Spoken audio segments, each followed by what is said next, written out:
आज के इस व्याख्यान में संस्कृति के विषय पर आज का व्याख्यान है। संस्कृति समाजशास्त्र विषय की एक बहुत ही महत्वपूर्ण अवधारणा है और जिसको समझने के लिए जो अनेक विद्वानों की जो परिभाषाएं हैं उन परिभाषाओं पर दृष्टिपात करना आवश्यक होगा। इन तमाम परिभाषाओं में से दो परिभाषाएं हैं जो बहुत ही सारगर्भित हैं और बहुत ही महत्वपूर्ण हैं और सरल हैं। उन्हीं परिभाषाओं में से एक परिभाषा है कि संस्कृति सीखा हुआ सामूहिक व्यवहार है। सीखा हुआ सामूहिक व्यवहार है। और जो दूसरी परिभाषा है वो प्रसिद्ध मानवशास्त्री और समाजशास्त्री हर्स्कोविट्ज़ ने ये परिभाषा दी है और उनके अनुसार पर्यावरण का मानव निर्मित भाग संस्कृति कहलाता है। पर्यावरण का मानव निर्मित भाग संस्कृति कहलाता है।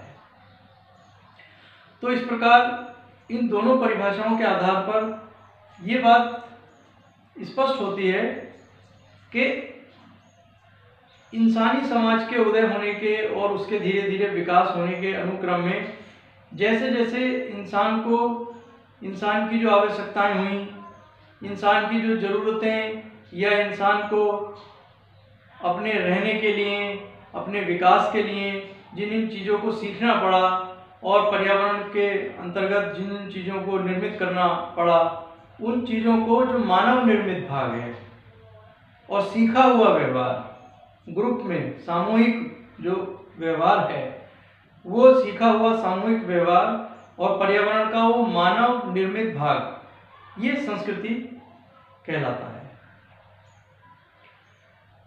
और बेहतर तरीके से समझने के लिए हमें संस्कृति का जो ये दो भाग हैं, संस्कृति के जो दो भाग हैं, हमें उनको भी समझना आवश्यक है। संस्कृति के दो भाग अर्थात भौतिक पहलू और दूसरा अभौतिक पहलू। तो संस्कृति का जो भौतिक पहलू है वो पहलू के अंतर्गत मूर्त वस्तुएं, दिखाई देने वाली जो वस्तुएं हैं, जिनमें प्रमुख रूप से जो अभी इंसानी सभ्यता में जो आविष्कार हुए हैं, जो खोजें हुई हैं, जैसे आविष्कार में आप देख सकते हैं कि इंसान को रहने के लिए घर की ज़रूरत पड़ी तो धीरे धीरे उन्होंने घर बनाने सीखे। पहले वो बिना लिंटर वाले घर होते थे, झोपड़ियाँ जैसे होती थीं, लेकिन उसके बाद फिर धीरे धीरे वो घर लिंटर वाले घर होने लगे। या उसी प्रकार से आप देख सकते हैं पुस्तकें या फिर मेज, पेन, या जैसे अगर आप संचार के साधनों में देखना चाहें तो धीरे धीरे संचार के साधन में आविष्कार होते चले जा रहे हैं। पहले बैलगाड़ी थी, फिर जो है वो धीरे धीरे आज होते होते कार, बाइक और उसके आगे भी बढ़कर हवाई जहाज और आगे भी ये सब विकसित किए हैं इंसान ने, आविष्कार किया है इंसान ने। तो ये सब सीखा हुआ व्यवहार है, ये मानव निर्मित भाग है जो पर्यावरण में हमें चारों तरफ, जो पर्यावरण हमारे तरफ दिखाई देता है उसके चारों तरफ जो मानव ने बनाया है जो भाग। और वहीं जो उसका अभौतिक पहलू है, अभौतिक पक्ष, उस अभौतिक पक्ष को यदि हम देखें तो वो अमूर्त भाग है, यानी जो दिखाई नहीं देता, लेकिन वो समाज का, संस्कृति का बहुत महत्वपूर्ण पहलू है। जैसे अगर आप देखें तो जो सामाजिक संबंध हैं, परिवार में सामाजिक संबंध हैं, पूरे समाज सामाजिक संबंधों का एक प्रकार से जाल ही है, जैसा कि मैकाइवर और पेज ने परिभाषित किया भी है। तो समाज में चारों तरफ सामाजिक संबंध दिखाई देते हैं और व्यक्ति तो दिखाई देते हैं, लेकिन उनके बीच जो सामाजिक संबंध हैं वो दिखाई नहीं देते। लेकिन ये सामाजिक संबंध किसने बनाए हैं? ये सामाजिक संबंध इंसानों ने बनाए हैं, मानव ने अपने समाज को विकास करने के लिए बनाए हैं। और ये संस्कृति का अभौतिक पक्ष का एक बेहतर उदाहरण है। एक अन्य और उदाहरण लिया जा सकता है सामाजिक मूल्यों का उदाहरण। मूल्य दिखाई नहीं देते, लेकिन पूरे समाज की जो नींव है वो सामाजिक मूल्यों पर ही टिकी हुई है। इसलिए सामाजिक मूल्य संस्कृति के अभौतिक पहलू का एक और उदाहरण है। फिर इसके अलावा सामाजिक प्रतिमान दृष्टिकोण, मनोवृत्तियाँ, तमाम तरीके के सामाजिक सिद्धांत, संगीत के पहलू और जो ये ललित कलाएं हैं उनके जितने भी ये कुछ हैं, ये सब भी एक बेहतर उदाहरण है संस्कृति एक अभौतिक पहलू के। ये सब इंसान ने सीखा है, ये सब पर्यावरण का मानव निर्मित भाग है, इसलिए ये सब संस्कृति का हिस्सा है। तो कुल मिलाकर संक्षेप में संस्कृति को समझने के लिए, संस्कृति की अवधारणा को समझने के लिए हमें ये जानना आवश्यक है कि पर्यावरण का जो मानव निर्मित भाग है, जो इंसान ने हमारे चारों तरफ जो पर्यावरण है, जिसमें वायु, जल और मिट्टी ये सब चीज़ें दिखाई देती हैं, जो प्राकृतिक भाग है, जिसमें इंसान ने नहीं कुछ इंसान निर्मित नहीं है।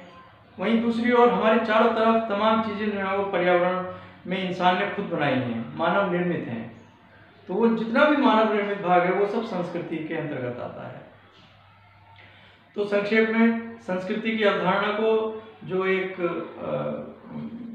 समझने के लिए ये आज का एक व्याख्यान है, और आशा करते हैं कि ये संस्कृति के जो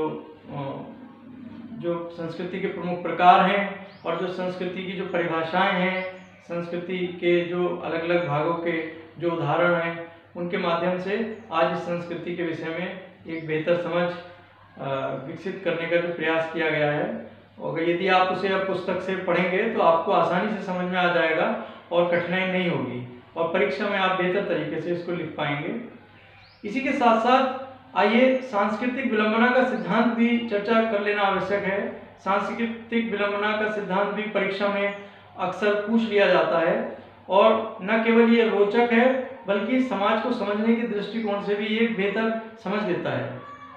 ये ऑगबर्न ने प्रतिपादित किया था, और उनका कहना यह था कि जो संस्कृति के दोनों भाग हैं, भौतिक पक्ष और अभौतिक पक्ष, ये दोनों की जो गति है, परिवर्तन की गति, इन दोनों में बदलाव की गति, किसी भी समाज में वो बदलाव की गति बराबर नहीं होती।